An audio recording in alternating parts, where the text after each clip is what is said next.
Assalamu alaikum wa rahmatullahi wa barakatuh. Dear viewers, today we are interviewing the Honorable Prime Minister of Pakistan, His Excellency Mr. Imran Khan. In fact, today is the first international exclusive interview granted by His Excellency Mr. Imran Khan to Al-Ikhtariya, so I would like to thank him very much for this opportunity.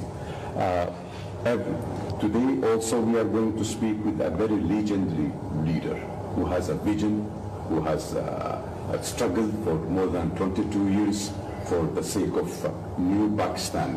He will be speaking about New Pakistan, how he looks on his relationship with Saudi Arabia, who's going to visit, how he is going to tackle the multiple crises facing Pakistan. So thank you very much, Mr. Prime Minister, and we are welcoming you once again. Thank you. Look forward. Excellency, look forward to the interview. Yes. Excellency, in fact, I would like to begin with the question of the hour. Who is Imran Khan? Is he a very prominent cricketer, or is he known for the behind the world finest cancer hospital, or he is a leader who struggled 22 years to bring Pakistan to the new vision and new Pakistan we would like to know. Can you please, Excellency, enlighten us that who is Imran Khan? Imran Khan is an ordinary human being who had big dreams. So an ordinary person who dreamt big, who thought big, and then who struggled to get to achieve his dreams. And each time there was a setback in my life, I learned from my bad times. So I never got demoralized by bad times, but I learned from them, because failure is the best teacher. So who is Imran Khan? Is a man who started off with big dreams in cricket, learned how to struggle in cricket, how to win and how not to be demoralized by losing. And then seeing my mother's pain with cancer, decided to build a cancer hospital. And so after my cricket, I built the hospital. And then I decided that I wanted to, the Pakistan I grew up, and I wanted to see, it was no longer the Pakistan was not heading in that direction. So then the next struggle came to change Pakistan. And the word New Pakistan is actually the Pakistan which the vision of our founding fathers. My great role model was Aitchison Muhammad Ali Jinnah. He was the greatest leader of not just Pakistan, in my opinion. He was the greatest leader of the 20th century. And the Pakistan our leader dreamt of, and then our ideological leader, the great Iqbal, the philosopher poet, the reason why they wanted Pakistan was not the Pakistan which evolved and which became a country heading in the wrong direction. So hence I went into politics. And so 22 years struggle in politics, and here I have an opportunity now to fulfill my dream. So power is only meant for a purpose, and so the power I have is now to achieve my last dream, which is to see Pakistan as a humane, as a state which is justice, a state where there is meritocracy, an Islamic welfare state. Very good. But Excellency, I totally understand that the Honorable Prime Minister is very transparent, very direct in his approach. Do you think that during the 5 years of your tenure, you can solve the century-long multiple crises which faces Pakistan?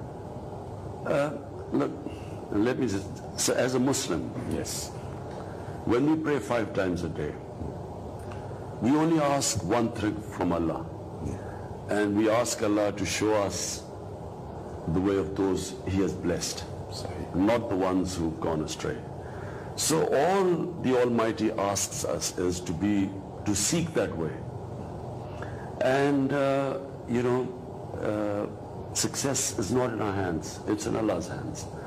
All He expects us to do is to struggle in that way which He has commanded us. And so all we are going to try and do is to change the direction of Pakistan, put it on the road which this state was meant to be. And I repeat, it was meant to be a just and a humane society. So this is what we are going to try and do. We will change the way Pakistan is run. We will change the mindset of people of Pakistan. And there are two ways we'll do it. One, we will lift up the bottom 50% of the population. Rather than make the rich grow richer, we will bring people out of poverty, very much like what China has done. China's greatness is that it has taken out of poverty 700 million people in the last 30 years. And it has become a world power. What we want to do is not do what Pakistan has been run for so many years, where the rich have got richer. We want to raise the poor people, the deprived people of Pakistan. We want to raise their standard of living. So we fundamentally differ from the way the Pakistan has been run before. So that's number one. Mm-hmm. And number two, we want to make Pakistan a country where we invest in our human resources. We spend money on our human beings rather than on infrastructure. Once you develop your human beings, they themselves invest in infrastructure. So the key is their health, their education, clean drinking water, give them justice. So that's the number two thing. And number three is build strong institutions. Countries are built on institutions. So the West is ahead of the Muslim world is because the West has strong institutions. The state institutions are strong, and the individuals are not above the institutions. And unfortunately in our country we have weak institutions, and weak institutions means that the individuals are strong. So for instance, in a country like Switzerland, in the Scandinavian countries, you don't even know who their prime minister is, because the institutions are so strong. People come and go, but the country stays on top. Unfortunately, in our countries, we suffer from we've suffered from colonial rule, and then we are evolving countries, evolving democracies, and so therefore we have weak institutions. And so, apart from spending money on our human beings, we will develop strengthen state. It seems, that this proactive local diplomacy has been reflected by the new vision of the new Pakistan, a proactive foreign policy. So we have monitored the movement of the foreign Pakistani policy. So how you see the proactive Pakistani policy in the geopolitical scenario international and in the Islamic arena, and positioning Pakistan's role is strengthening the strategic relationship with Saudi Arabia? Well, let me first say that Pakistan has suffered in the last 15 years because of the war on terror. Pakistan opted to join the war on terror, which had nothing to do with Pakistan. 9/11, the people who were responsible for 9/11 were not in Pakistan. No Pakistani was involved, and Al-Qaeda was in Afghanistan, and for no reason Pakistan got involved in this war, and we suffered. So up to date we have 88,000 Pakistanis have died in this war, and the loss to the economy has been over $100 billion, and our tribal areas along the border of Afghanistan have been devastated. So what we now want is peace. We want stability in Pakistan. To get stability, we need peace with all our neighbors. We already have very good relationship with China. We need good relationship with Afghanistan and India. We have made overtures to both. We want to develop a new relationship with both Afghanistan and India, a relationship based on mutual trust. Unfortunately, this is what has been missing. Pakistan has one point of view, India and Afghanistan have another point of view. And what is lacking is that there is lack of trust, a trust deficit. So we want to build our relationship based on mutual trust. And Iran is a neighbor. Of course, we want a good relationship with all our neighbors. Saudi Arabia is one country which has, people in Pakistan have a special love for Saudi Arabia. Of course, the main reason is because of Mecca and Medina. You know, every Muslim has a special bond with Saudi Arabia. But the governments of Saudi Arabia have always been very generous to Pakistan in times of our need. When we have had crisis in our country, Saudi Arabia has always been of great help to us. So there's this special bond with Saudi Arabia. And of course, Pakistanis all want Saudi Arabia to be secure, prosperous, for their well-being. We all pray for Saudi Arabia.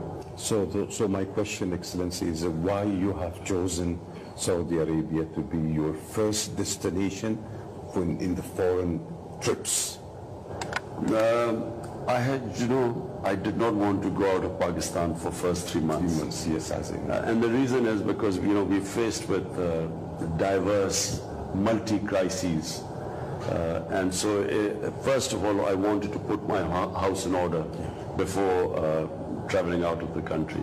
I actually do not believe in traveling out of the country so much, because I think the most important thing for the head of a country is to look after various problems his people face. But Saudi Arabia, I'm going first of all very kindly invited by His Majesty. Of course, the chance, whenever a Muslim has a chance to go to Mecca and Medina, that's why I made an exception. And of course, historically, Pakistanis, whenever elections take place and someone wins the election, historically, we always go to Saudi Arabia first. So Excellency, how do you see, the future relationship between Saudi Arabia and Pakistan? How Pakistan could position itself in the Middle East and the Islamic arena? How could Saudi Arabia and Pakistan work together, maintaining peace in the region, projecting moderation, and in combating terrorism, and to bring about peace internationally? Stand by Saudi Arabia whenever they face difficult times. Secondly, ideally what we would like to do is to ensure peace in the Middle East, because it is very distressing for Muslims to see this conflict between Muslim nations. I mean, if you look at the Muslim world right now, and you look Libya, and then you see Somalia, and then you see Syria, what's going on there, and then Afghanistan, Pakistan too, but Pakistan, fortunately, we have controlled our terrorism here. So, we would like peace in the Middle East, and therefore we would like to play the role of conciliator, getting, the Muslim world together. This would be our main effort. And then Yemen, Yemen is also, if need be, if we are required, we would like to play a positive role there. Also can bring countries together. Pakistan is emerging now, economy, Saudi Arabia already having 2030, especially in the economic. How do you think, Excellency, both countries can work together? In which area do you feel that to be enhanced, economy, business, media, industry? What are the areas, military cooperation, what are the areas do you feel that needs to be more explored in this relation? You see, Pakistan has tremendous opportunities of investment. And Pakistan has more potential than probably any other country in this region. The reason is Pakistan has a second youngest population. It's a country of population of 200 million people. It's a country that is very diverse.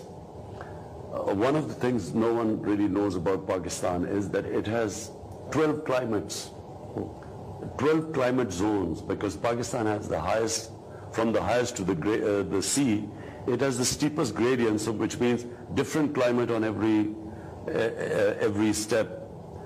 We have from alpine climate, to temperate mountain climates to actually tropical climate. 12 climates? Yes, 12 different climate zones. So every climate, every month, we can say? No, it means that on a different height there is a different climate. Okay. And so from north to south it changes. So Pakistan has of producing anything. We can produce any fruit, we can produce any vegetables because of this diversity we have. Then it varies from east to west. It has very fertile land, and we have huge mineral wealth which is mostly lying untapped, coal reserves, copper, undiscovered gold reserves, but various other jewels, minerals. Problem Pakistan has had so far, the reason why we cannot exploit our potential is because of poor governance. The reason why countries are poor is not because of lack of resources, because of poor governance. So we really need to work on our governance system. And once and this is our biggest, when I say improving institutions, strong institutions means strong governance. And when you have good governance, you then attract investment. So the reason I did not want to leave Pakistan for 3 months, and I will stay most of the time in Pakistan, I will not travel, because we need to fix our governance system. Once the governance system starts working, Pakistan would probably be one of the best countries for investment. Simply because it's a 200 million population, one of the youngest population, which means it has the engine for growth, provided, as I say, we fix our governance system.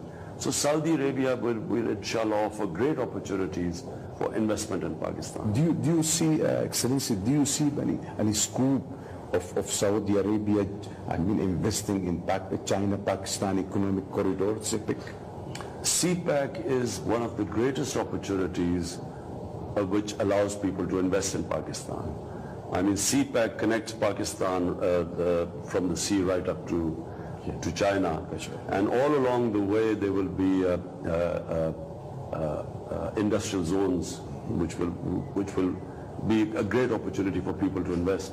So and in future, and inshallah, once peace comes in Afghanistan, then the same road will connect Pakistan to Central Asia, because the CPEC then can also go through Afghanistan to Central Asia. So this whole area is a game changer. Is where the future is. Yes.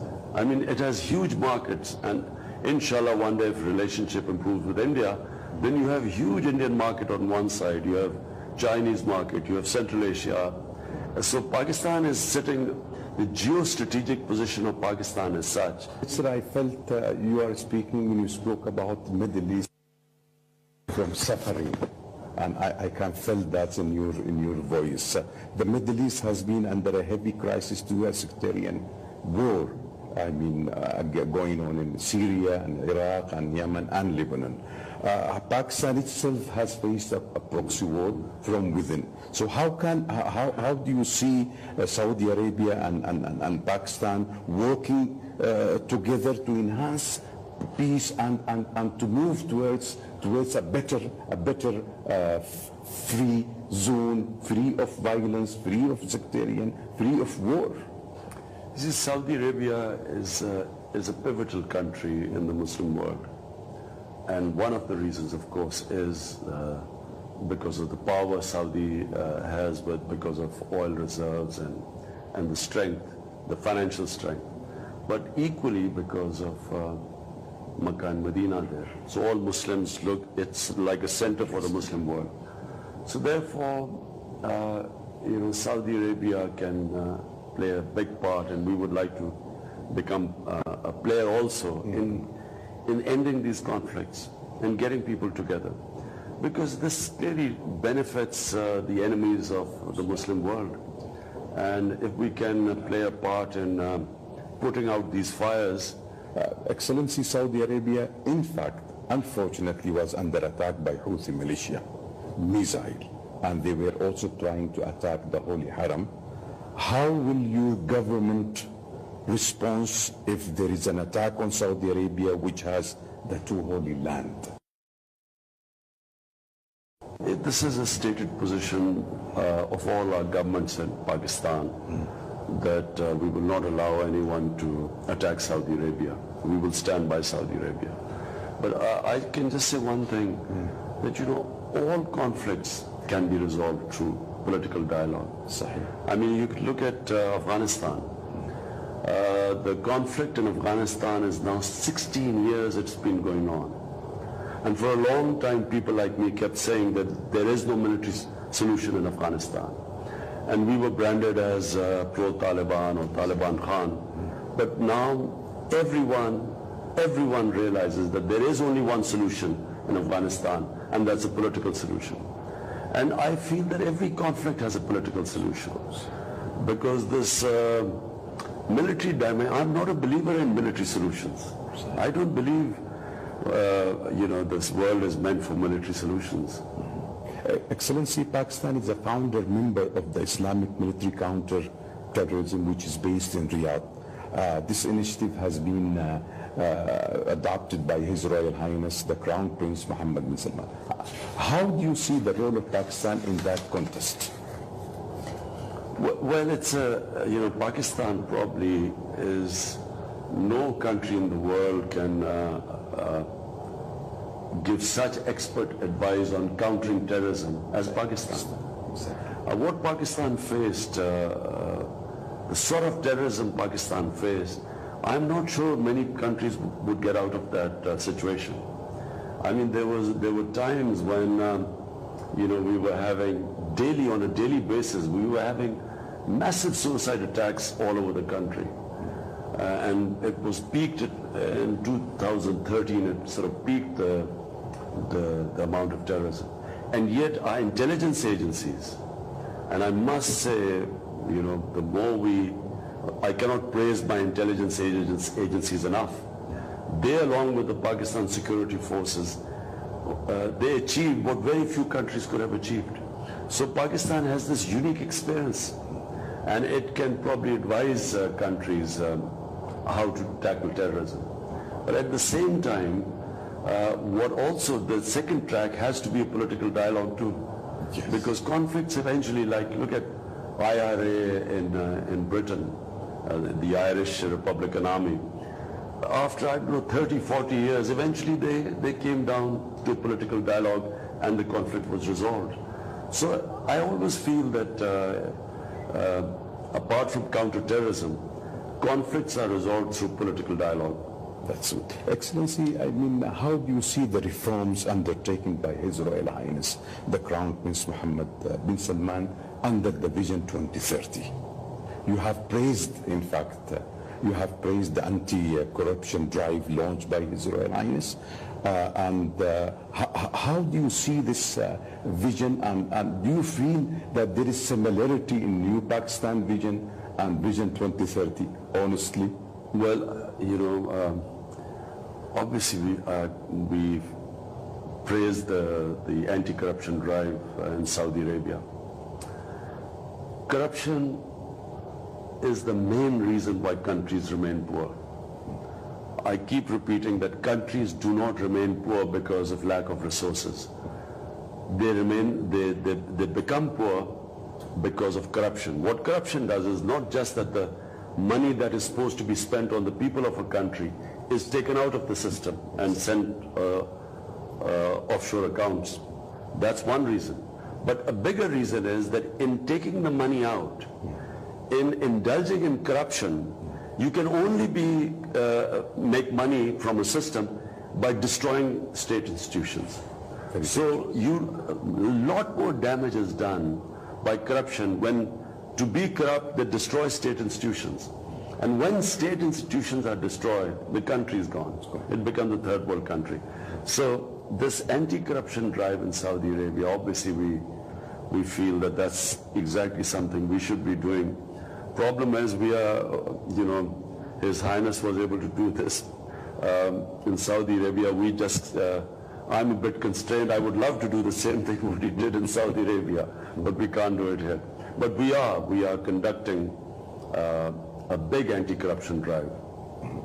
With regards to the 2030 vision, and the similar vision which you are adopted, because I assume, Excellency, most of the Pakistani population is younger generation, most of the Saudi population is younger generation. Do you feel that there is similarity in two visions and both countries can drive this vision towards the not only benefiting both countries but the Ummah? When we have a young population, then we have a huge responsibility to educate them, give them quality education, not just primary education, but especially higher education. We need quality universities. So inshallah, in Pakistan, we are going to, the state will, first of all, we're going to revamp the existing universities. But then we're going to start from setting up state-of-the-art universities. And we are starting by building a state-of-the-art university in what is the Prime Minister House. MashaAllah. What was my Prime Minister House, this huge place we had.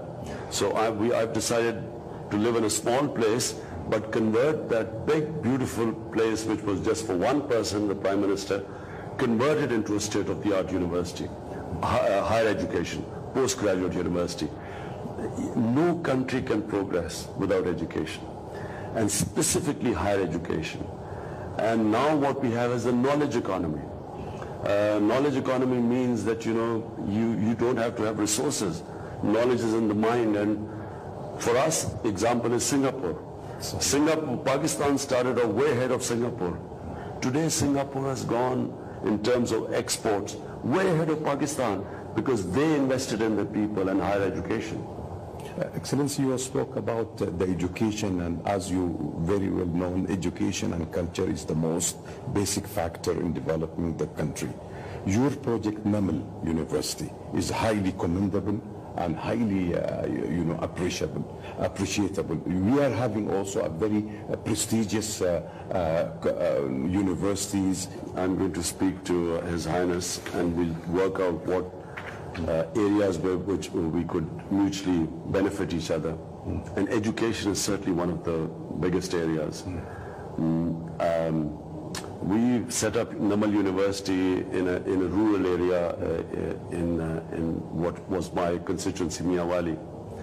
And what we discovered was that if you give quality education to the people who are poor, who are deprived of quality education, if you give them quality education, their hunger and drive is so much that they actually overtake people, from, say, like my background, who went to quality schools and got good education.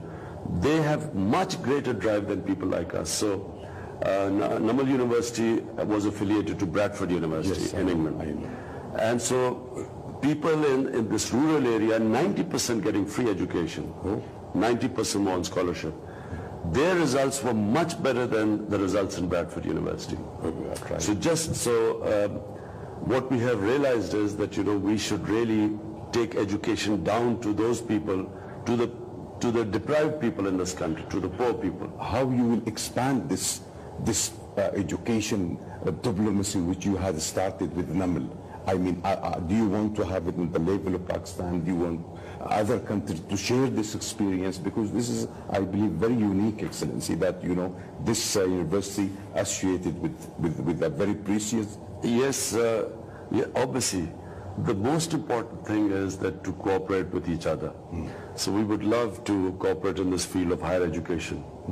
And what we have learned, and obviously what the experience of Saudi Arabia has been, because I believe, I'm not sure as yet what the state of the education is in Saudi Arabia, but I believe that a lot of education money is being spent on higher education in Saudi Arabia. Excellency, I mean, during the visit we are expecting several MOUs to be signed. I mean, what's your vision, how we can mechanize and move forward to execute this MOUs? Because we had signed several MOUs in the past, but we need a mechanism to implement that MOUs, because we had signed several MOUs in the past, but we need a mechanism to implement that. Can I just say one thing, that look, problem has been since colonialism, since countries came out, and most of the Muslim world was under colonial rule in the first half of the 20th century. So when countries came out of colonialism, we had a phenomenon where we were trying to evolve, we're finding our new forms of government. Every Muslim country was going through different stages of evolution. But what started happening is that we had this neo-colonialism, which is where we were told how to behave. We were in the name of human rights and other issues, worrying about the state of women in the Muslim world. Somehow the Western countries tried to dictate to Muslim countries how they should conduct themselves, what culture should they have, what was right, what was wrong. And this was neo-colonialism. In fact, it was cultural imperialism. Exactly. And countries don't evolve when another culture is superimposed on another nation. Countries grow when their own culture, looking around the world, taking influences from other countries, but organically it grows from the roots are embedded in their own society. So that's how countries evolve throughout history. But when you superimpose another culture, it causes cultural chaos in a country. And it actually causes problems within societies. So Muslim, fundamentalism, what is called fundamentalism, is basically reactionaryism. It's Muslim societies reacting to other cultures which are superimposed on them. And they react to it, to what is called pseudo-Westernization. West evolved through its own history, its own culture. And to expect Muslim countries to adapt Western ways of life without it connecting with the Muslim culture and Muslim history, it causes chaos, it causes stress, and it causes reaction. So I am a strong believer that societies must evolve within their own culture and their history and their religion.